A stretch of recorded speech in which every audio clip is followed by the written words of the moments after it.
It's come to my attention that I had a major case of verbal diarrhea for the first attempt at this video. So we scrapped that, and this is attempt 2 at the video of the on-grid, off-grid man cave. So we'll see if we can streamline this thing and land the airplane. What you're looking at here is my shop. This came to me as an empty metal building, so nothing inside of it. It's been a year and a half in the making, and I'm very proud to do the reveal now. And here we go. We'll start off with water. For water, I went with a rain collection system off of this chicken coop that I built. So if you're interested in the chicken coop build, how I created this, and it was built from scratch, just lumber at a lumber yard and some roof sheeting, you can go to my YouTube channel, and there's 2 videos on how I built this chicken coop, so you can look that up and it'll go over it in detail. But back to water, I guttered up the coop, so there's a gutter on either side that feed into a small filtration system, and then from there into these 2 330-gallon IBC tanks. So I did a separate video on just this rainwater collection system. Again, you know, if you want to see the in-depth build, go to my channel, look up the rainwater collection video, and there it is. Boom, you can see exactly how I did all this. But the outcome of that, oh, what I didn't show in the original video is I had to add a section of gutter to the back of the shop to collect the amount of water that I wanted to collect, which is, I'll give you a quick math on it. If you go online, you can look up rainwater collection calculators, and basically it's for every square foot of roof that you have, if there is 1 inch of rainfall, you're going to collect about a gallon of water. So you can figure out from that how much water you're going to collect from your rainwater system, and you know, you could add more roof or gutter or whatever to add to that. So in my mind, the driest month of the year up here is October. It averages 4 inches of rain in October. So with the amount of roof that we have here, that's going to give my wife and I roughly 10 gallons each per day of rainwater to use, and we would never even tap into these tanks theoretically. But anyway, that's the mindset behind the rainwater collection. Here you can see I have a hose piped into the IBC tank that runs to my shop through this hose bib. So let's get inside and see how that works. All right, so here is the inside of the shop. Like I say, this thing came as a blank, empty shell. So we piped in plumbing from the house and the well system. We ran, you know, 220 electric line up to this fuse box here. So it's on grid. So this thing has all the amenities of, you know, an on grid structure. There's a little reloading stand, but it also, you know, big picture wise, it functions completely autonomously as an off grid structure.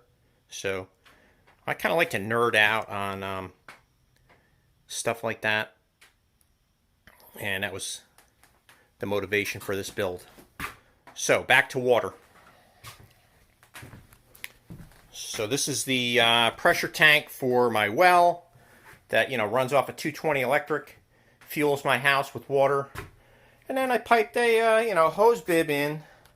Don't get freaked out, there's a lot of plumbing here, but basically the hose bib comes from the well, bloop, and out the wall right there, and that's, you know, so I could have a hose outside of my shop. Well, it also can work in the inverse, where in my case I'm taking water from the IBC tank and I am running it into the shop from the tank. So in that case, I have a shutoff valve right here, you can see that's in the off position. The water will come into the shop via this direct current water pump. So this pump runs off of sunshine from my solar system. I'll show you how that works now. Basically, you just turn the switch on. That activates the pump. And you can leave it on because the pump only turns on when you run the faucet. So, it has a pressure switch built into it that it senses when it drops below, I think it's 45 psi, and it will turn on the pump as soon as you basically throw that lever. So the shop has off-grid water. It's not plumbed in right now, but I have all the parts. If I wanted to, I can run a T right here and a line back to this spigot here and fuel my house off those IBC tanks with rainwater. Now, goes without saying that you don't want to do that because this is not potable water. So I don't want to run that into my piping in my house unless it's an extreme emergency. But it's nice to know that I could, and I probably have enough water pressure to at least flush toilets in my house at a minimum. Probably not enough to take a shower, but you know, that takes care of septic issues also. So I don't have to dig an outhouse. So this will flush a toilet basically from sunshine. So moving on, that's off-grid water. Oh, one more thing. So I put together this wannabe Berkey system. So this is two 5-gallon pails, and there's a filter in the top pail that you pour the dirty water into the top pail. The water has to go through the filter, and then it's a drip system into the bottom bucket, and then a spigot on the bottom bucket. So that's how you make your water potable from the IBC tanks if you want to drink it. For showering or flushing toilets, we really don't care. Okay, I think that covers water. Electricity. All right, so this is a 200 watt Renogy solar panel. It's not hard mounted to the roof because under trees. So the system that I have now, it's basically built onto a sandwich board with some hinges, so I can fold that thing up and bring it into the shop if I need to, or basically move it around the yard to chase the sunshine, so I can optimize how the system works. And that's why it's set up the way it is, just to optimize sunshine collection. Kind of an eyesore, but that's how it works the best. So that comes into the shop. The lines come up and charge up this lithium ion Life Pro 4 or whatever this is. So it charges up that battery. And also I have an inverter here, 700 watt pure sine wave inverter, and some DC applications as well. So that's the solar system coming in. That solar system powers my tools by charging the batteries. This is a small ham radio, a Baofeng or whatever. So that's just, I'm just like dabbling in ham radio. So that's me doing that. And this is just a regular AM/FM shortwave shop radio. So all that is powered off that 200 watt panel, as well as I have a DC powered fan.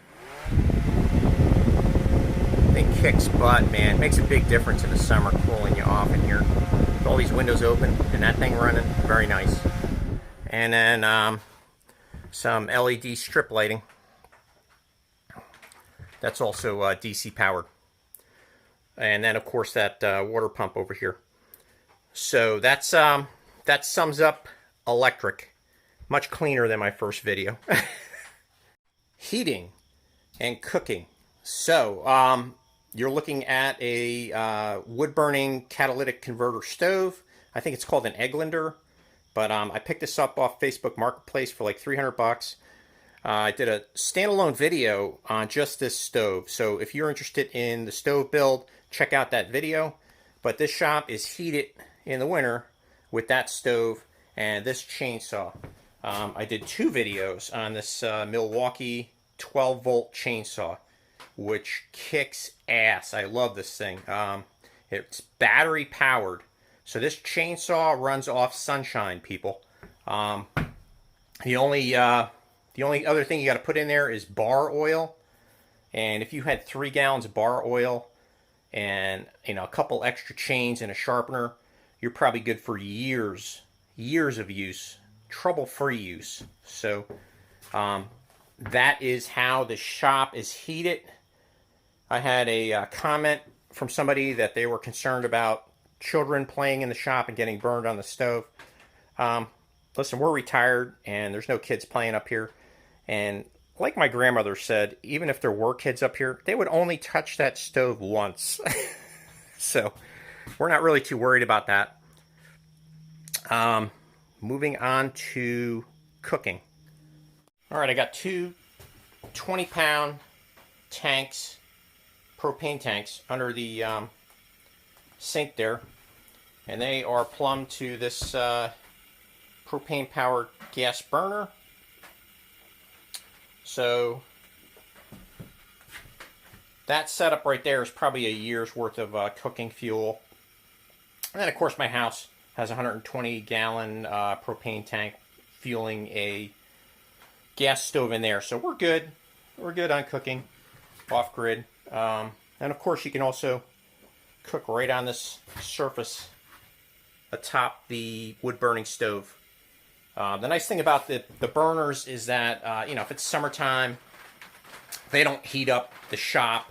If you want to cook a meal and not completely blow yourself out of the shop with too much heat, you'd probably do it over here. So that covers cooking.